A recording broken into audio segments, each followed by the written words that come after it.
안녕하세요. 스위치를 켜다의 현병욱입니다. 오늘은 오사카에서 만난 특별한 것을 평범하게 만드는 능력이라는 이야기를 한번 해보려고 합니다. 사실 우리는 우리 안에 수많은 장점을 가지고 있습니다. 특별한 것을 평범하게 만드는 능력은 사실 우리 안에 내재되어 있는 수많은 장점을 꺼내는 것에서부터 시작을 합니다. 스위치를 켜다는 내 안에 있는 의미를 발견하는 일을 합니다. 내 안에 잠재되어 있는 수많은 장점과 강점들 중에서 의미를 찾아 그것을 반짝반짝하게 빛나는 일을 하고 있습니다. 원래 내가 가지고 있는 것, 원래 내가 하는 일에 대해서는 생각보다 사람들이 많은 의미를 부여하지 않습니다. 왜냐하면 그것을 특별한 것이라고 생각하지 않고 그냥 나의 일상으로 생각하기 때문입니다. 그렇다 보니 내 안에 있는 장점을 펼치지 못하는 경우가 많이 있습니다. 곳곳에서 만났던 특별함은 사실 평범함에 기반한 것이 굉장히 많았습니다. 새로운 무엇인가를 해야 할 때 내 안에 있는 의미를 발견해야 그것을 강점화하고 특별함으로 만들어낼 수 있습니다. 사실 이 작업을 남들에게 의뢰하는 경우가 굉장히 많습니다. 누군가가 만들어준 그럴듯한 것들은 당장 멋있어 보일 수 있지만 그 안에는 나의 생각과 경험 그리고 영혼이 담기지 않기 때문에 언젠가는 쓰러지기 마련입니다. 언젠가는 내 것이 아닌 것이 들통이 나서 그것에 대해서 자신있게 말하지 못하는 경우가 많습니다. 오사카 곳곳을 돌아다니며 굉장히 특별하다고 여겼지만 그 안으로 들어가 보면 사실 너무나 평범한 것들이어서 우리 안에 있는 평범한 것들을 특별하게 만드는 것이 일본 사람들의 능력 중에 하나일 수도 있겠다라는 생각을 많이 했습니다.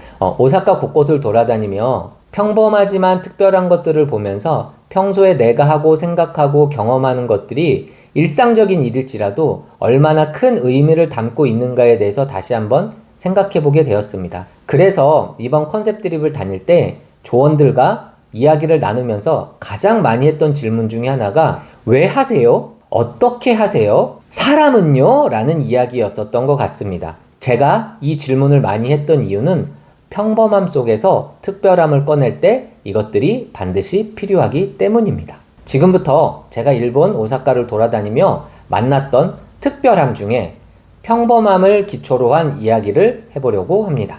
첫 번째 이야기는 종과 도장에 대한 이야기입니다. 오사카 간사이 공항에 도착해서 특급 열차인 라피트를 타고 난카이 난바역에 도착해서 도톤보리로 가는 길목에는 수많은 상점들이 있습니다. 웨이팅이 굉장히 긴 음식점들도 많이 있는데요. 제가 봤던 눈에 띄는 곳은 치즈케이크를 파는 곳이었습니다. 치즈케이크를 파는 모습을 이렇게 구경하고 있었는데요. 갑자기 치즈케이크를 포장하려고 하던 사람이 종을 흔드는 겁니다. 종을 흔들면서 반대 손에는 또 무엇인가를 들고 있었습니다. 다름 아닌 우리가 이야기하는 불도장이었습니다. 종을 흔들면서 뜨겁게 달구어진 불도장을 치즈케이크 위에 찍으면서 도장을 찍고 있었습니다. 사실 이런 불도장은 우리나라에서도 굉장히 흔합니다. 가장 쉽게 볼 수 있는 곳이 고깃집에 가면 버섯에 이 불도장을 찍어서 자기의 상호를 찍어내는 것입니다.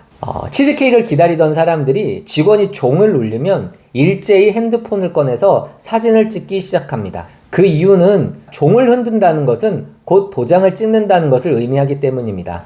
이 종소리는 내가 지금 도장을 찍습니다 여러분!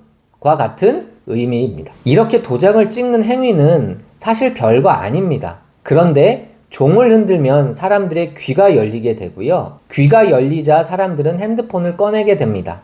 도장을 치즈케이크 위에 찍게 되면 사람들의 시선이 모이게 됩니다. 눈도 그것을 집중하게 됩니다. 귀로 사람들을 집중하게 만들고 눈으로 사람들의 시선을 집중하게 만들어서 각자 핸드폰 속에 있는 카메라로 자신의 핸드폰에 저장을 하게 만듭니다. 아무것도 아닌 이 과정을 사람들에게 특별한 경험으로 만들어낸 아주 특별한 평범함이라고 할 수 있습니다. 그런데요, 이 도장은 단순히 케이크 위에 자신들의 마스코트를 찍는 도장으로 끝나지 않습니다. 이 도장을 치즈케이크 위에 찍음으로써 나중에 가장 맛있는 방법으로 케이크를 먹는 방법을 설명할 때도 쓰입니다. 평범한 도장에서 끝나지 않고 맛있게 케이크를 먹는 방법으로 이어지게 하는 이들의 전략적인 계획을 보면서 도장 하나로 이 평범함을 굉장히 많은 특별함으로 담아냈구나 라는 생각을 할 수 있었습니다. 두 번째는 사타입니다.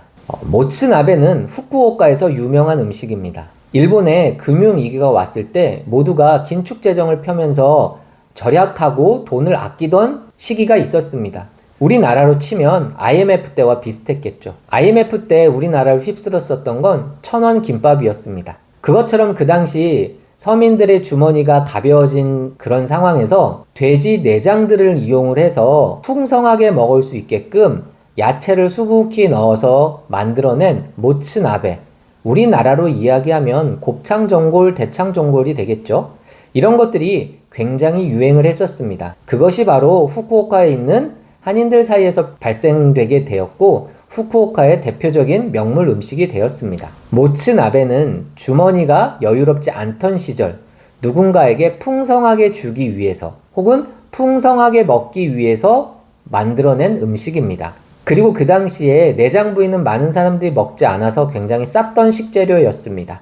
이런 식재료들을 활용해서 주머니가 넉넉하지 못했던 그 시절 사람들에게 풍성한 음식을 제공을 했었던 것입니다. 제가 굳이 후쿠오카가 아닌 오사카까지 가서 이 모츠나베를 먹었던 이유는 딱 한 가지였었습니다. 같이 갔던 조원들 중에 내 음식을 조금 특별하게 보이고 싶은데 풍성함이 너무 모자라서 이걸 어떻게 할까요? 라는 고민에서 시작된 방문이었습니다. 제가 수많은 모츠나베 집 중에서 이 집을 선택했던 이유는 딱 한 가지였습니다. 사람들이 식당을 선택할 때 온라인상에서 사진으로 판단하는 경우가 많았는데 여러 가지 사진을 보던 중 이 모츠나베 집만 유일하게 야채를 위로 쌓아 올려서 굉장히 풍성하게 보여줬기 때문입니다.